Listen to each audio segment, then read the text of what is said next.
At my dad's 68th birthday, he looked me dead in the eye and said, "If you come, don't call me your daughter. You'll embarrass us in front of our wealthy guests." I stayed silent. But when my brother's rich fiancée walked in, saw me, and stood up with wide eyes, "You're my boss." The room froze. Then my father dropped his glass. "My name is Eliza Carter. I'm 34 years old, and I live in a quiet, sun-dappled neighborhood just outside of Seattle. Most mornings, I make a cup of peppermint tea, check the market updates on my phone, and ride my bike to Solar Form Innovations, the green energy firm I co-founded 8 years ago. Our company builds sustainable systems for commercial spaces, solar panels, eco-insulation, smart lighting. It's not flashy, not always easy to explain at dinner tables, but it's meaningful. We've made real change. But that's not something my family ever cared to ask about. Growing up, I always felt like the background character in someone else's perfect picture. My older brother, Brian, was the star. He's 3 years older, 37 now, and has always known how to be the person our parents admired. Sharp suits, polished shoes, smooth words. He became a successful real estate developer in downtown Seattle, flipping upscale homes and hosting wine-filled open houses. My parents ate it up. They'd beam with pride every time someone asked what Brian was up to. He just landed a $1 million deal, they'd say, even if it was really a partnership or someone else's capital. And me? I was still doing something with green tech, or working from home, as if I ran a recycling blog instead of a multi-million-dollar startup. It never mattered how many contracts I closed or how many conferences I was invited to speak at. To them, I wasn't easy to explain. I wasn't impressive in the ways they valued. It used to hurt. A lot more than I ever admitted. For years, I sent money without being asked. My parents never said they needed help, but the hints were constant. "The heater's acting weird again," or "Your dad's truck has been stalling." I quietly covered the bills, repairs, groceries, their internet, even some of their property tax. Over 3 years, I transferred about $22,000 total. They never asked, but they never thanked me either. I was just the silent support system. Still, I kept showing up for holidays, birthdays, family emergencies. I hoped one day they'd look at me and say, "We're proud of you, too." That day never came. It was just before my father's 68th birthday when everything changed. I had cleared my schedule so I could fly in early and help prep like I always did, decorating the house, organizing the catering, making sure the guest list was managed. I called home 2 weeks before the trip, thinking I'd coordinate the airport pickup. My dad answered. His voice was flat, like he already knew what I was going to say. "I'll be landing Friday afternoon," I told him. "I can grab groceries on the way if you want. Just text me a list." There was a long pause. Then he said, "Eliza, maybe don't come this time." I laughed, thinking he was joking. "What?" "Brian's bringing Maya," he added quickly, like that explained everything. Maya Thompson, Brian's girlfriend. 36. Corporate lawyer. Polished, beautiful, always in control. She had that magnetic presence that made people lean in and listen. My mom adored her, the kind of woman she always wished I had been. "What does Maya have to do with me not coming?" I asked. My dad hesitated, then gave a soft sigh. "She's impressive. And your work, well, it's complicated. I just think having you both here would invite comparisons. It might make things awkward." I felt my chest tighten. "So, I embarrass you?" "That's not what I'm saying," he said quickly. "But if you insist on coming, don't call me your father." That sentence stayed with me like a slap that never faded. He hung up before I could say anything else. My phone felt heavy in my hand, but not as heavy as my heart. I stared at the wall in silence for a long time, then slowly walked over to my desk. I opened my laptop, logged into my bank accounts, and one by one, canceled every automatic payment I had set up for them. The next day, I didn't cry. I didn't call my mother. I didn't rant to anyone. I just carried on like usual, worked through reports, answered calls, signed a new energy deal with a firm in Colorado. The world didn't stop, even though it felt like something in me had finally broken. On the morning of my dad's birthday, I made my tea and sat by the window. The sky was gray with soft rain tapping on the glass. I knew the party would be starting around 3 p.m., the time guests usually arrived, music playing in the background, my mom fussing over appetizers. At 3:12 p.m., a text popped up from my mom. Eliza, the basement flooded overnight. The plumber can't come till Monday. And the oven's broken. Can you call someone? Then 1 minute later, the catering says they never got the deposit. I think something went wrong with the payment. Can you check? No, how are you? No, we miss you. Just task after task, like I was their remote assistant, not the daughter they had just disowned days earlier. I didn't reply. At 4:30 p.m., another message came in, this time from Uncle Dean. He's my dad's younger brother. Retired mechanic, soft-spoken, never one to interfere. He'd always treated me kindly, sending me Christmas cards even when no one else bothered. His message was just a photo. It showed the house in chaos. The kitchen floor covered in towels. My mother's face red with frustration. And in the middle of it all, Maya, crouched awkwardly in heels, using a mop. Guests stood around uncomfortably. A tray of finger foods had spilled across the floor. I stared at the image for a while. No tears. No anger. Just a quiet realization. They had wanted me invisible. Now they got exactly that. I didn't tell anyone what happened. Not my friends. Not my coworkers. I didn't need sympathy.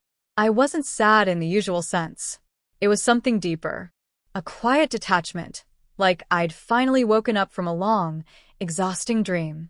That night, after the birthday mess, I turned off my phone and sat in the living room with a blanket around my shoulders. I stared at the ceiling for hours, thinking back over the years. How many holidays I'd rushed home for, how many emergencies I had handled silently. I remembered the night my mom called me crying because their water heater had burst. It was after midnight. Brian was vacationing in Mexico at the time, and she said, "You're the only one left to call." I found a plumber, paid him up front, and checked in until everything was fixed. They never mentioned it again. That's how it always went. I was only visible when something went wrong. 2 days after the party, I got an email. The subject line was simple, "Sorry." It was from Maya. She wrote, "Eliza, I wanted to say thank you for how you handled everything. I had no idea who you were until I saw your name again on the solar farm partnership proposal at my firm. You're doing something amazing. And frankly, I was shocked your family treated you the way they did." She continued, saying she had asked Brian about me before the party, and he had brushed it off, called me quirky and hard to explain. She didn't know I co-founded the company. She didn't know I led nationwide clean energy projects. But what hit me hardest was the last line of her email. "I'm not just shocked. I'm disappointed in Brian and your family. I need to take a hard look at things." I didn't reply right away. I wasn't sure what I was supposed to say. Thanks for mopping the floor while my parents pretended I didn't exist. 3 days later, I got another message. This time from Brian. "Eliza, please, can we talk?" I didn't answer. He tried again the next day. "Maya's not talking to me. She's upset. I think she misunderstood everything." No, I thought. She understood it perfectly. She just finally saw the truth. A week passed. Then another. Things were quiet. I was back in my usual rhythm, riding to work, leading project calls, signing 2 new school district contracts for solar installations. Life moved on. And for the first time, I let it. Then, out of nowhere, my parents showed up at my apartment. It was a Saturday afternoon. I was making soup and listening to an old jazz playlist when I heard the doorbell. I wasn't expecting anyone. When I looked through the peephole, there they were. My dad in his stiff windbreaker, arms crossed. My mom clutching her purse like it held the world. I opened the door, mostly out of curiosity. They stepped inside without asking, without greeting. My mom looked around awkwardly. "Nice place," she mumbled. I poured 2 glasses of water and sat across from them at the kitchen table. The silence was thick. My dad cleared his throat. "About your father's birthday," he began. I waited. I said some things I shouldn't have. "Things came out wrong," he said. I didn't respond. I wasn't there to comfort him through guilt. "We've been thinking," my mom added carefully. "We're getting older. Medical bills, insurance, you know." It's all piling up. Then she slid a piece of paper across the table. It was printed, neatly formatted, like they'd gone over it several times. A monthly request, $3,500. For basic living expenses, doctor visits, and family upkeep. I looked at them both. You want $3,500 every month? My dad nodded. You've done well. This shouldn't be a burden. I gave a small, dry laugh. It's not about the money. Then what is it? My mom asked, looking genuinely confused.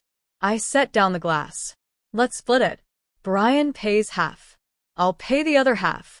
But only if you both sign an agreement. When you're gone, everything, house, car, assets, goes to me. That's the condition. My father's expression darkened. You're seriously putting conditions on helping your own parents? No, I said calmly. I'm setting boundaries. There's a difference. You put conditions on love a long time ago. I'm just clarifying the cost of loyalty. He stood up, angry now. We raised you. We gave you everything. You gave me food and a roof, I said, still seated. But you never gave me the same pride or love you gave Brian. I was a tool. I fixed things. I sent money. But I was never enough, not even to show up for a birthday party. My mom touched his arm. Let's just go, she whispered. They left without another word. After the door closed, I sat at the table a while longer. I wasn't angry. I wasn't even sad. I just felt done. Like a chapter had turned, and I didn't need to read it again. A few days later, I was in the office late. One of the final quarterly reports had come in. I opened it, scanning for anything unusual. And there it was, a new name under the finance team, incoming transfer. Maya Thompson. She had applied and been accepted as our new senior legal advisor to work on Solarform's city compliance expansions. Her start date was set for next Monday. I leaned back in my chair. Maya, my brother's ex, now reporting directly to me. I didn't tell anyone. I didn't need to.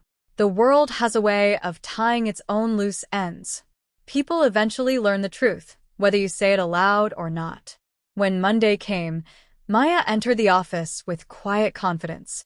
She was wearing a slate gray blazer, holding a slim laptop case, her expression calm but focused. She knocked on my office door. I invited her in. Eliza, she said softly. Thank you for the opportunity. I smiled just a little. Welcome to Solarform. We're glad to have you. She didn't say anything else. She didn't need to. For the next few weeks, we worked closely, restructuring contracts, reviewing expansion plans. She never brought up Brian. Never mentioned the party. We didn't talk about the past. We just moved forward like two professionals who understood that some things are better left unspoken. But the silence between us, it wasn't empty. It was full of things understood. Maya wasn't just a brilliant addition to the team. She was someone who had seen the facade of my family from the inside and had chosen to walk away. Not everyone has that strength. One evening, as I was leaving the office, Maya walked by and paused. You know, she said, sometimes the strongest revenge is saying nothing and living well. I looked at her, nodded once, and replied, yeah, sometimes silence is everything. Then we both went our separate ways down the hallway, two women who had stepped out of the shadows and into our own kind of peace. It was strange how quickly peace settled into my life after that. Not a dramatic peace, not the kind you announce to people. It was a quiet, stable kind. The kind you feel when you no longer wake up expecting chaos. I stopped checking my phone for messages from home. I stopped second-guessing myself every time I said no. And for once, I wasn't walking around with a lump in my throat, waiting to be reminded that I wasn't enough. Still, I'd be lying if I said I didn't think about them, my parents, Brian, even the house I grew up in. Some days, a certain song or scent would stir something. Not longing. Just memory. But I didn't call. I didn't text. And neither did they. Until one morning, I was sitting at my desk, sipping tea, reviewing a potential joint venture with a Canadian partner, when my phone buzzed. It was a message from Brian. Eliza, I know I'm the last person you want to hear from, but I need your help. I stared at the screen for a full minute before unlocking it. The message went on. Maya's doing really well at your company. I know you two work together now. She won't return my calls. She's blocked me on everything. I made mistakes. I wasn't honest with her or with you. I just didn't realize how much damage I caused until it was too late. Could you talk to her for me? Please. Just once. I closed the message without replying. I didn't feel anger. Just disbelief. After everything, he still saw me as the one to clean up his mess. The same way our parents did. The same way I always had. That afternoon, I ran into Maya in the break room. She was filling her water bottle, focused earbuds in. I could have said something. Anything. But I didn't. Instead, I walked past her, letting the moment pass. It wasn't my place to rescue Brian. And it certainly wasn't my job to undo what he had broken himself. A week later, another message came. This one from my mother. Eliza, we didn't mean to push you away. Your father's been different lately. He doesn't talk much. The house feels cold. Can we talk? Please come for a visit. I didn't answer that one either. I kept rereading the word visit like it meant something. But I knew what it really meant. Help us. Fix things. Fill in the blanks we created. Later that night, I received an email. Not from Brian or my parents, but from Maya. Subject line. Thank you. It read, Eliza, I just wanted to say how much I've come to respect you. Not just as a leader, but as a person. I've never seen someone handle so much with such quiet grace. I don't know the full story between you and your family, but I saw enough to know you were never treated the way you deserved. I was blind to a lot when I was with Brian. He lied to me about you, about who you were. He said you were strange, difficult to be around, that you didn't have real direction in life. And yet here I am, working under you, learning from you. It's humbling. I just want you to know, I see you. For real. That email was the first thing in years that made my eyes sting. Not from pain, but because it had taken so long for someone, anyone, to say those words. I didn't reply right away. I didn't know how to, but I kept that email. I still have it saved in a private folder. I read it sometimes when I forget how far I've come. About 2 weeks later, something unexpected happened. I got a formal letter in the mail. Yes, an actual printed letter from my parents' lawyer. Inside was a detailed breakdown of their estate planning. Property, savings, investments, and a handwritten note stapled to the back.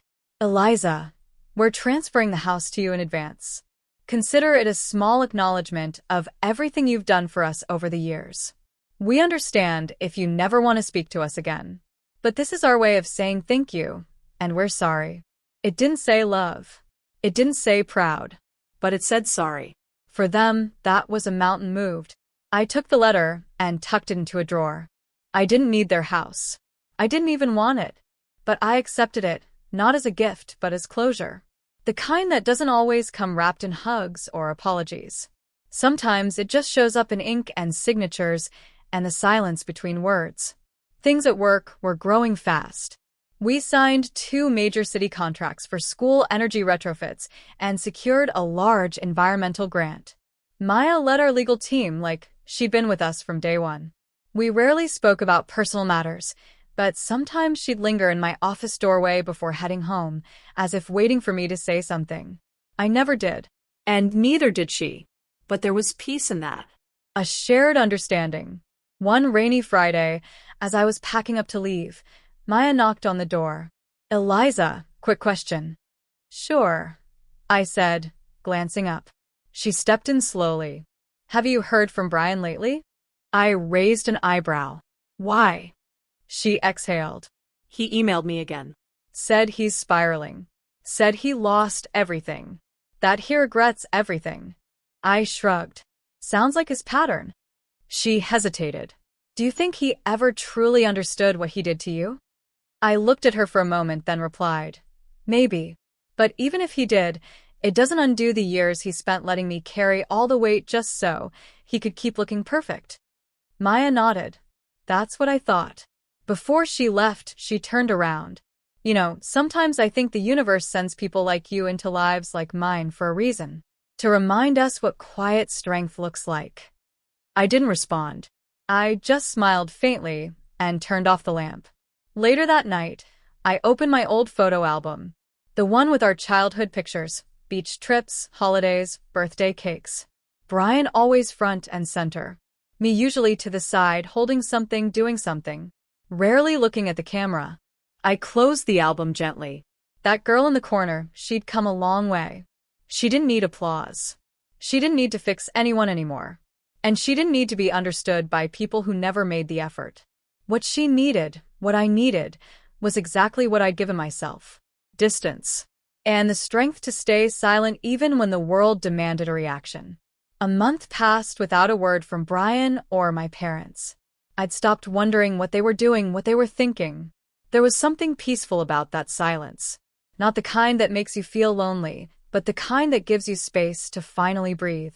Then one quiet Sunday afternoon, someone rang my doorbell. I wasn't expecting anyone. I had just made a cup of green tea and was curled up with a novel on the couch. I peeked through the peephole and felt my stomach tighten. My parents were standing on the porch. My mother held a small grocery bag, her hair pulled back in a way I hadn't seen in years. My father stood beside her, hands in his coat pockets, shoulders slightly slouched. For a moment, I didn't move. I just stared at the door like it might disappear. Then, slowly, I opened it. No hugs. No smiles. Just silence. "Hi, honey," my mom said first, her voice thin and tired. "Can we come in?" I stepped aside and let them enter. They walked into my apartment like strangers. My dad glanced around, as if surprised by how clean and calm everything was. My mom looked at the small potted plants on the windowsill, the book on the table, the framed photo of my team from Solarform's first big launch. We sat at the kitchen table. I poured them water. No one said anything for a while. Then my dad finally spoke. "We owe you an apology." I didn't answer. I waited. "We were wrong," he said. "About a lot of things. About you." My mother took over. "We didn't understand your work.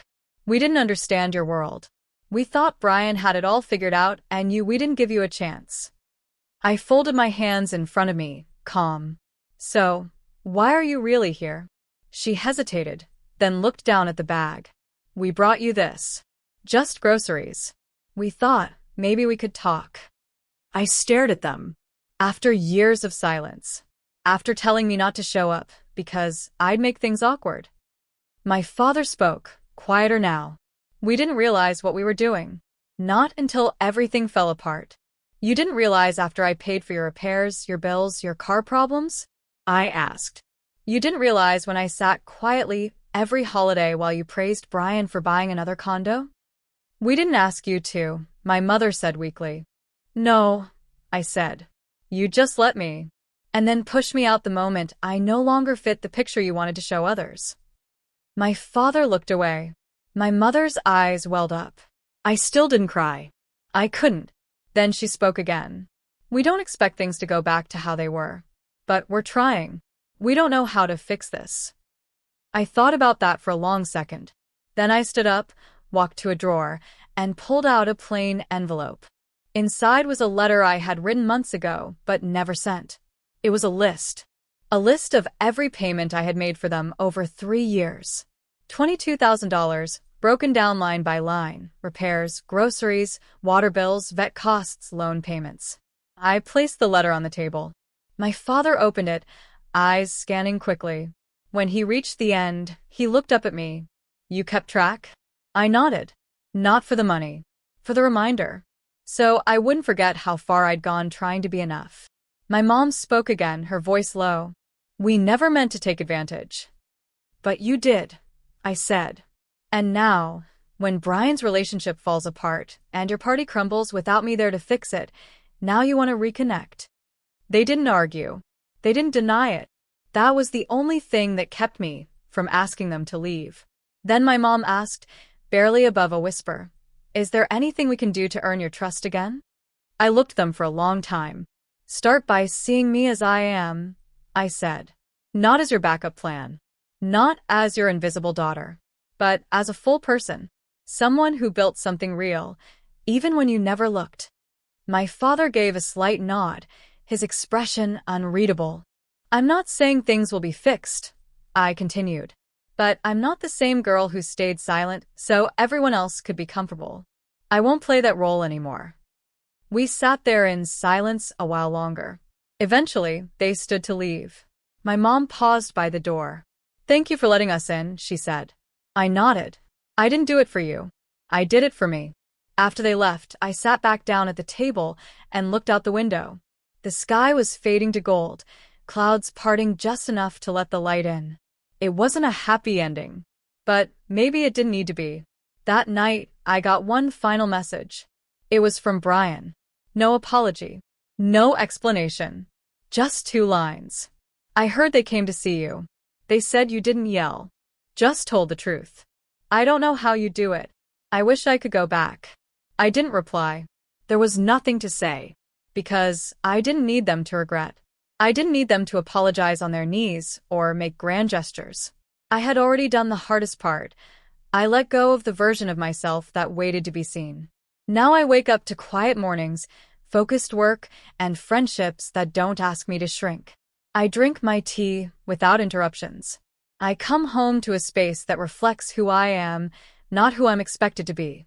Some days, people still ask about my family. I just smile and say, "We haven't spoken much lately." And I leave it at that. Because some stories don't need to be retold. They need to be released. And mine finally is.